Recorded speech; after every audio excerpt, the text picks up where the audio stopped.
AP Congress అధ్యక్షురాలు షర్మిలపై మాజీ YSRTP నేత కొండా రాఘవరెడ్డి నిప్పులు చెరిగారు. రాజశేఖర రెడ్డి కుటుంబాన్ని చీల్చే కుట్రలను ఆయన తప్పుపట్టారు. చంద్రబాబు చేతిలో షర్మిల పావుగా మారిపోయారని మండిపడ్డారు కొండా రాఘవరెడ్డి. వైఎస్ఆర్ అభిమానిగా షర్మిల చర్యలు తమనెంతో బాధించాయని ఆయన ఆవేదన వ్యక్తం చేశారు. షర్మిలకు రాజకీయ అవగాహన లేదని, ఆమెను తరిమి కొట్టాలని కడప ప్రజలకు పిలుపునిచ్చారు కొండా రాఘవరెడ్డి.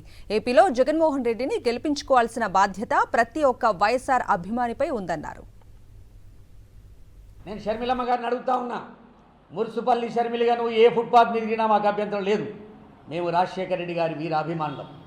రాజశేఖర రెడ్డి గారంటే ప్రాణం. రాజశేఖర రెడ్డి గారు చనిపోయిన తర్వాత 2 పుష్కరాలు వస్తే కృష్ణా పుష్కరాల్లో, గోదావరి పుష్కరాల్లో పిండాలు పెట్టినటువంటి బిడ్డలం మేము. మాలాంటోళ్ళు లక్షల మంది తెలుగు ప్రజలలో ఉన్నారు. అది తెలంగాణ కావచ్చు, ఆంధ్ర కావచ్చు. ఇవాళ నువ్వు మోసం చేసి రాజశేఖర రెడ్డి గారి కుటుంబాన్ని రోడ్డు మీద గుంజనీకే వైఎస్ అని పేరు పెట్టుకొని నువ్వు ప్రజల ముందుకు వస్తున్నావు చూడు. మాలాంటి వీరాభిమానులు నిన్ను వదిలిపెట్టరు. తస్మా జాగ్రత్త అని చెప్పడానికే మేము ఇవాళ తెలంగాణ నుంచి ఆంధ్రప్రదేశ్కి వచ్చి ఈ కడప ప్రజలను జాగృతి చేయడానికే మేము వచ్చినాం. అక్కడ ఉన్నప్పుడేమో ఆడబిడ్డ అంటివి, ఇక్కడొచ్చి ఈడబిడ్డ అంటివి.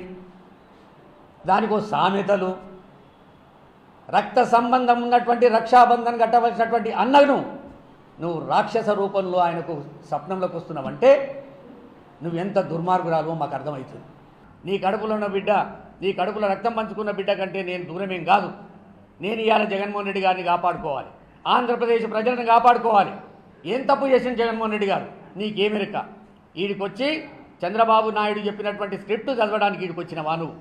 తెలుసా నీకు నాడు నేడు? తెలుసా నీకు అమ్మఒడి? తెలుసా నీకు గోరుముద్ద? ఏం తెలుసు నీకు?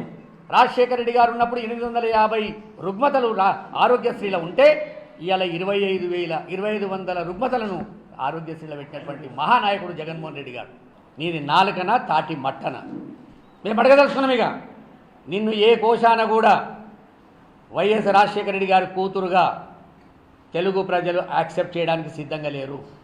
నువ్వు మురుసుపల్లి షర్మిలవు, నువ్వు మున్సిపల్ బ్రదర్ అనిల్ కుమార్ భార్యవు. ఎంత దుర్మార్గమైన పరిస్థితి అంటే అసలు నీకు ఏం కావాలో చెప్పు? రాజ్యసభ మెంబర్ కావాలన్నా, ఆస్తులల్లో వాటా కావాలన్నా? నీకు ఒక అహంకారివి నువ్వు. నీకు ఆశ ఎక్కువ, ఆశయం లేదు, ఓర్వలేనితనం ఎక్కువ.